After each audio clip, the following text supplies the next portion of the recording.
Papa, arrête, tu vas la tuer! Arrête de donner des coups comme ça! Vas-y, pour rien, on te laisse en débat! Sébastien, je t'en prie!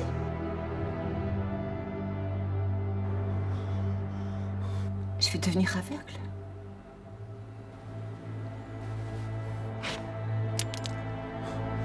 Et la première gifle, j'aurais dû t'emmener loin de lui. J'ai pas su te protéger.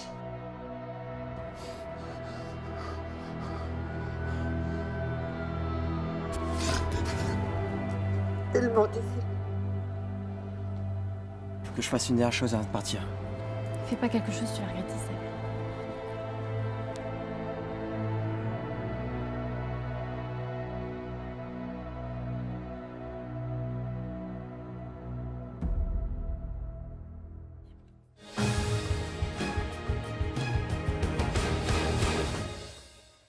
Et notre rubrique cinéma s'intéresse cette semaine à un jeune réalisateur lausannois qui nous présente son dernier court-métrage, La balafre de l'Aube. Robin Jourdain, vous êtes accompagné ce soir sur ce plateau de Jérémy Hartmann. Et oui, bonsoir, Jérémy Hartmann. Vous venez nous présenter votre 5e court-métrage, Karine l'a dit, La balafre de l'Aube. Une histoire de famille qui dérape suite aux violences d'un père qui brise les fondations familiales. Alors, on l'a compris, vous proposez un sujet relativement dur. Comment est-ce que vous en êtes arrivé à parler de cette thématique ?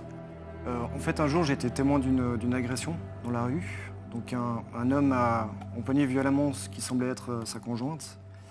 Et lorsqu'elle a levé son poing, par chance, des passants se sont interposés. Et ça m'avait profondément choqué. Du coup, j'en ai un peu parlé autour de moi et il s'est avéré que beaucoup de femmes de mon entourage avaient vécu soit de la violence physique ou psychologique, occasionnée par leur ex-conjoint ou même père. Et j'ai réalisé que c'était quelque chose qui était quand même très répandu et malheureusement encore beaucoup trop tabou. L'histoire me parlait d'être coincé dans... Parce que je pense qu'on peut être coincé dans une relation violente et en même temps d'amour, c'est ça le problème. Parce que s'il y a violence mais qu'il n'y a pas d'amour, finalement c'est pas compliqué de partir. Et que le problème de cette femme, la problématique, c'est qu'elle ne pouvait pas partir. Seulement, il est très fragile à cause de cette séparation très brutale. C'est ce que moi j'ai vécu et c'est pour ça que j'ai été intéressé par ce rôle. Un rôle sans parole, c'est compliqué. Je veux dire, on est obligé de faire passer des émotions, quoi. Parce que quand l'acteur parle, on est captivé par ses lèvres, par son visage, par plein d'autres choses. Mais là, on ne peut pas tricher. On est obligé de donner l'émotion tout de suite, quoi. Directement, c'est immédiat. Comment j'ai fait pour reprendre ce genre de rôle ? Pour moi, c'était facile et difficile à la fois parce que je l'ai vécu en tant qu'enfant. J'étais un enfant battu. J'ai pris des coups de poing, etc., quoi. Donc j'ai pu ressentir les choses, ressentir ce que Clément, le rôle avait, ce qu'il ressentait en face de moi. Donc voilà, et Jérémy, je l'avais dit au départ, en fait, on en avait parlé, et puis j'ai vécu des choses un peu similaires, quoi. C'est plus facile, parce que pour un comédien, il vaut mieux ne pas avoir vécu la chose, hein. Le vrai comédien, le pur, il n'a pas vécu les choses, il rentre dans la peau du personnage. Mais le fait de l'avoir vécu, c'est encore plus fort, et je pense que ça se ressent par le public, quoi. Vous êtes un réalisateur autodidacte. Est-ce qu'on doute parfois quand on réalise un film, avec en plus un sujet avec un tel thème ?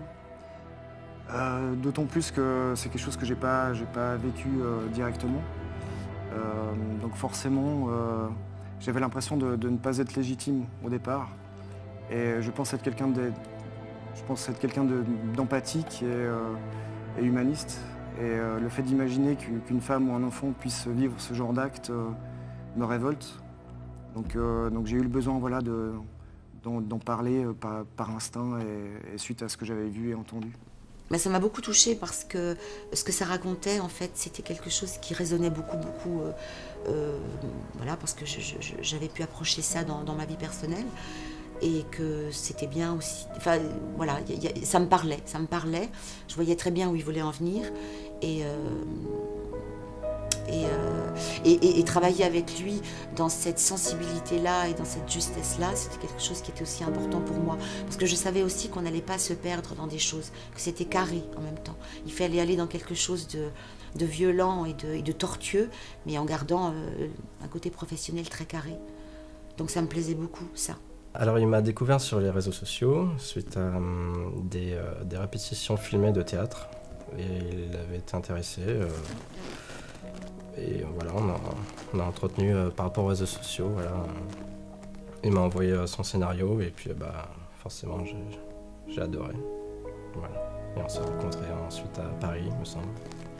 Puis ça s'est très vite fait comme ça. Jérémy, pour moi, c'est une main de fer dans un gant de velours. Voilà. C'est-à-dire que quand il a ce qu'il faut, c'est bon, on est tranquille, mais quand il n'a pas ce qu'il faut, on peut répéter toute la journée.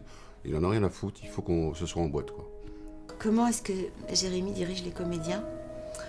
Je sais pas, il dirige les comédiens avec tout ce qu'il est, c'est-à-dire que il parle pas forcément beaucoup, pas toujours, mais il a un regard incroyable, il a un regard très, très fort, très pénétrant, très... Enfin, on n'a pas envie de le décevoir, on n'a jamais envie de décevoir quand on est choisi pour défendre un personnage, mais il y a quelque chose de très intense chez lui, de très compact, de très dense. Et il laisse s'exprimer avec la vision qu'on a nous des choses, mais il a aussi sa vision à lui. Je veux dire, une fois qu'on s'est exprimé, il revient aussi, je pense, vers ce qu'il a envie. Est-ce que j'ai envie de retravailler avec Jérémy ? Oui. J'ai très envie de retravailler avec Jérémy, c'est évident. Je crois qu'il y a plein de gens qui ont envie de travailler avec lui. C'est une évidence. C'est une évidence en tant que comédien, c'est cadeau. C'est vraiment cadeau.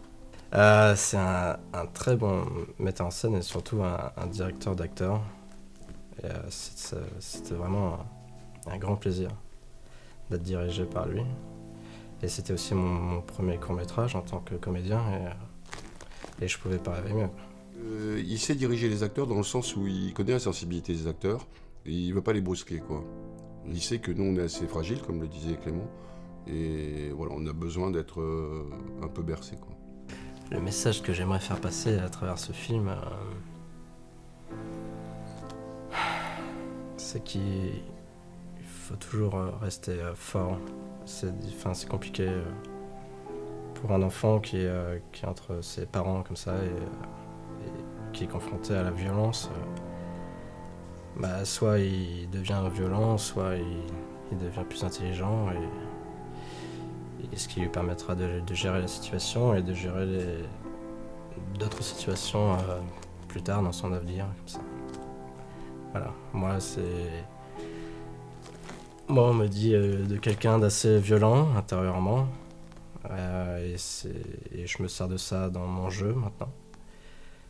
Mais je fais tout pour ne pas l'être parce que cette violence-là, je l'ai connue à travers les embrouilles que mes parents ont eues et à travers d'autres événements dans ma vie. Et